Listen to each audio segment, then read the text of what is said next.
Pernahkah kamu merasa jantung langsung berisik, pikiran jadi penuh, dan hal-hal kecil terasa lebih berwarna ketika baru melihat seseorang yang kamu sukai atau kagumi? Jika pernah, itu bukan sekadar lebay. Pada video kali ini, kami akan membahas beberapa fakta mengejutkan otak saat jatuh cinta. Mari simak video ini sampai selesai.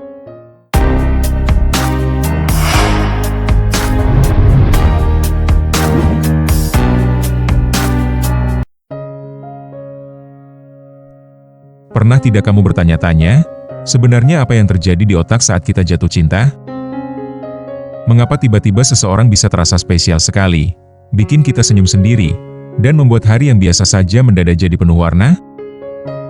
Ternyata, ada drama kecil di balik layar, dan panggung utamanya ada di kepala kita sendiri.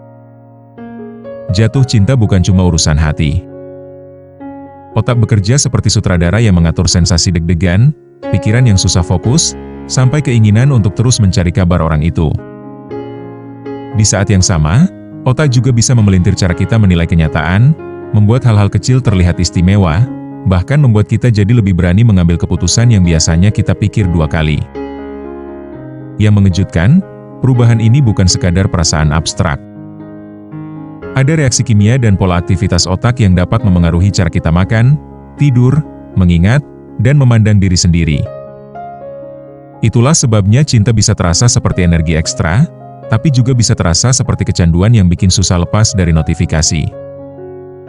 Nah, kalau kamu penasaran kenapa otak bisa sekuat itu saat jatuh cinta, dan apa saja fakta ilmiah yang jarang orang sadari, tetap di sini dan ayo subscribe channel ini. Berikut ini 5 fakta mengejutkan tentang apa yang terjadi di otak saat jatuh cinta. Yang pertama, mesin hadiah otak. Ketika seseorang jatuh cinta, sistem penghargaan di otak menjadi aktif. Banyak riset neuroimaging tentang cinta romantis menunjukkan area yang terkait dengan motivasi dan reward ikut menyala, dan ini sering dikaitkan dengan dopamin. Dopamin bukan hormon bahagia semata. Dopamin lebih tepat disebut bahan bakar keinginan dan dorongan untuk mengejar. Akibatnya, orang yang kamu sukai bisa terasa seperti tujuan yang ingin kamu dekati terus-menerus. Kamu jadi lebih bersemangat menunggu balasan pesan darinya, lebih termotivasi tampil rapi, bahkan hal sederhana seperti melihat notifikasi namanya bisa terasa seperti hadiah kecil. Contoh mudahnya begini, seperti kamu sedang menunggu paket yang kamu idamkan sejak lama. Saat ada paket sedang diantar, kamu langsung bersemangat. Dalam jatuh cinta, update kecil seperti emoji, voice note singkat, atau ucapan, hati-hati ya, bisa memicu rasa senang yang nyata. Kalau kamu bisa mengarahkan energi cinta ke hal baik, kamu tidak sekadar jatuh cinta, tapi kamu juga sedang bertumbuh. Yang kedua, fokus tajam, logika melambat. Pernah heran kenapa orang jatuh cinta sering sulit objektif? Saat tahap awal jatuh cinta, perhatian atau attention cenderung mengerucut.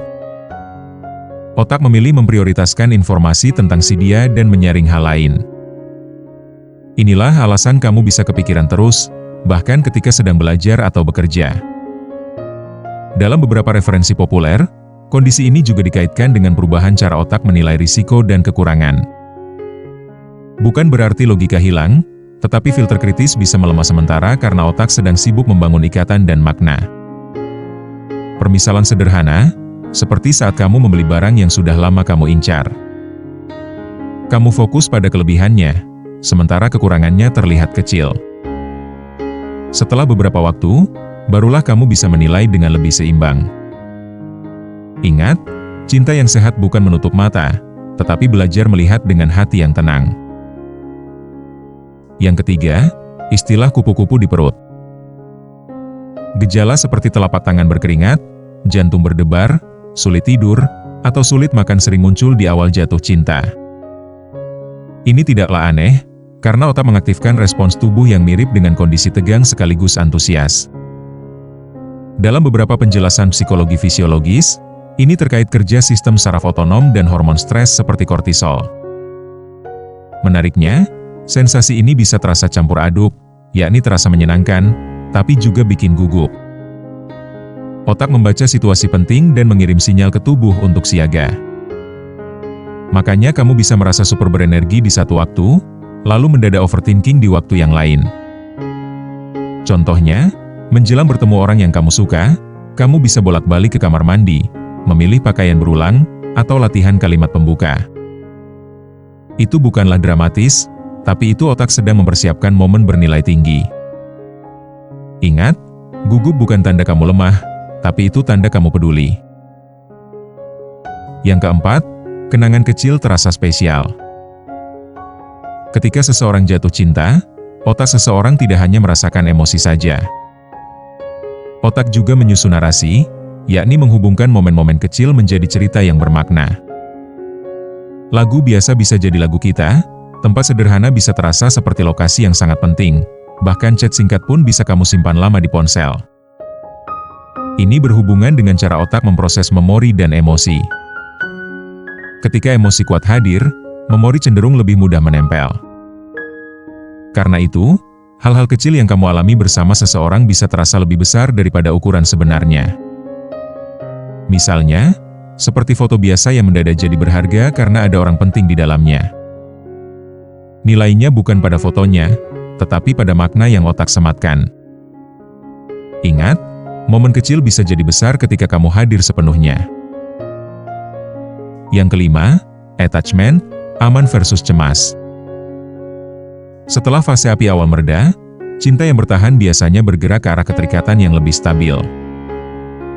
Dalam pembahasan psikologi keterikatan atau attachment, rasa aman dalam hubungan dapat membantu otak lebih tenang, lebih percaya, dan lebih mampu mengatur emosi. Namun, apabila hubungan tidak jelas atau penuh tarik ulur, otak bisa lebih sering berada di mode waspada.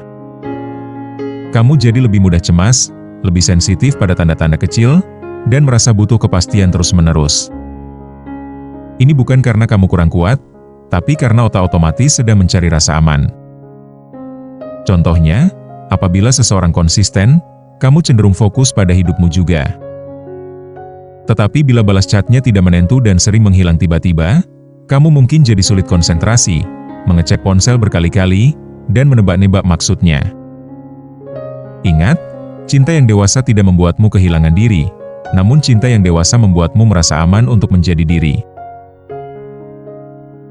Perlu diingat, jatuh cinta itu bukan cuma soal urusan hati. Ini juga urusan otak, seperti sistem hadiah, fokus, respons tubuh, memori, hingga pola keterikatan. Kabar baiknya, ketika kamu lebih paham prosesnya, kamu dapat mencintai dengan lebih sadar. Coba tulis di komentar, nomor berapa yang paling sering kamu alami? Dan ingat, kamu layak mendapatkan cinta yang membuatmu berkembang, bukan yang membuatmu mundur atau jatuh. Semoga video tadi bisa bermanfaat untuk kalian semua. Jangan lupa like dan subscribe, serta share ke teman dan media sosial. Sampai jumpa di video berikutnya.